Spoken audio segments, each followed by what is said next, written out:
that was a little preview on today's video. We're going to go ahead and get into 4 ways to spice up your C major chord. It's really simple, it's really subtle, all in that open position. There's all kinds of cool things that we can do. So let's go ahead and dive in, and I'll show you all 4 of them. Okay, so let's go ahead and spice up those C major chords. Method number 1 is actually a kind of weird but also simple. So one way in which you're going to be able to spice up C major chords is by kind of putting the bass note somewhere else. And the most common way is to put that bass note on the G. You see, a C major chord is a C, E, and a G. That's in any key, on any instrument, anywhere, okay? So a C, E, G. If I can just do that, I've got it. Now typically a C, that guy right there, is in the bass. Sounds really nice, nice and stable. And if you want to start to go a little next level, you'll hear some players do this. Ooh, it's almost like you just wrapped it in a warm blanket with what is called the 5th. So what I did there is I put the G on the bass. That's the 5th on the bass. It's called a second inversion. That's a video for another time, but check this out.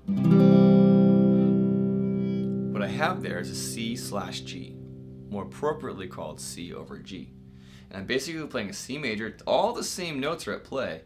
I've just taken my 3rd finger, I've moved it over to the E string 3rd fret, that's the G, and my pinky's now kind of subbing for him, right, on the A string 3rd fret.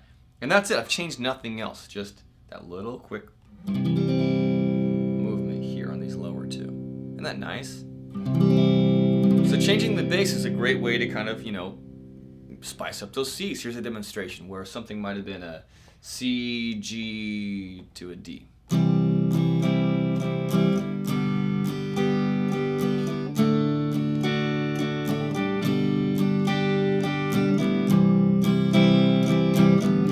Nice.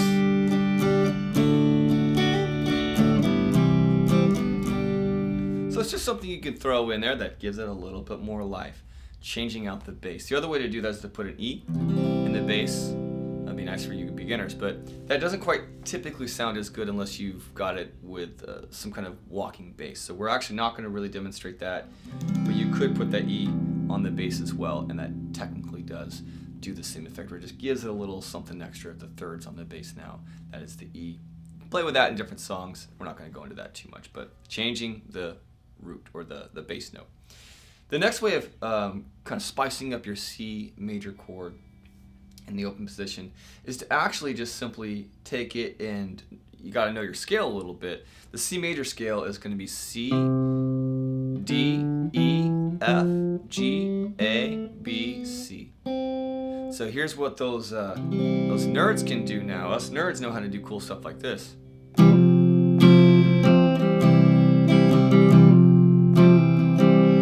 Right? So I'm taking my pinky and I'm placing it here. I'm hammering on that D string of the 3rd fret from E to F. That creates a sus4, by the way.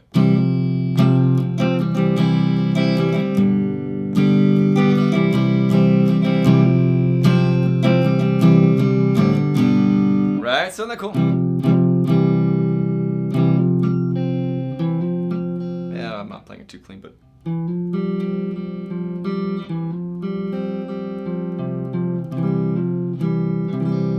always come back here to that C though, and kind of your home. But that F, the little guy there, you can kind of throw him in there while you're playing.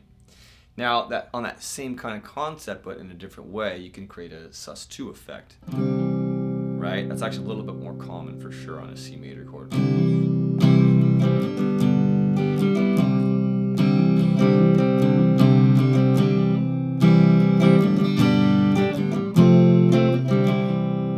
I can do it just going into a chord, or I can take my time.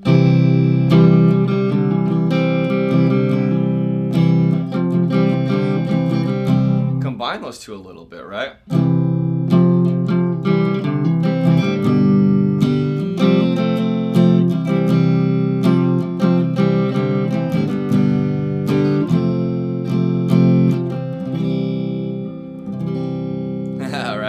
And combine those, take a C over G. Now you can't do that F as easy, but you can take a C over G and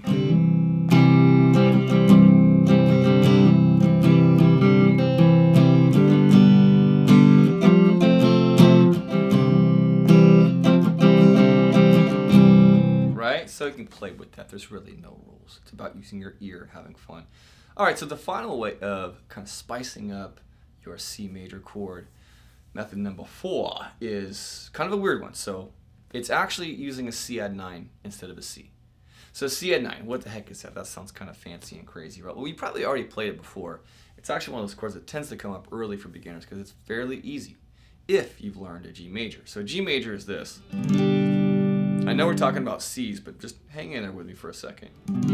G major, right? Third, second, open, open, third, third. When I'm playing a G like that in a song, the C's can be kind of converted oftentimes to that. That's a C add 9, where I take those second and first fingers, I bring them down a string. So A string 3rd fret, and then D string 2nd fret. Open G, 3rd fret B, 3rd fret high E. Sounds kind of good.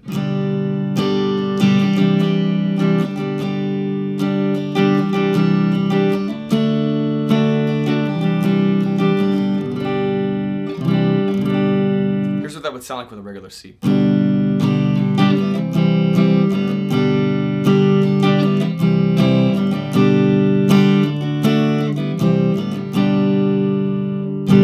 C add 9.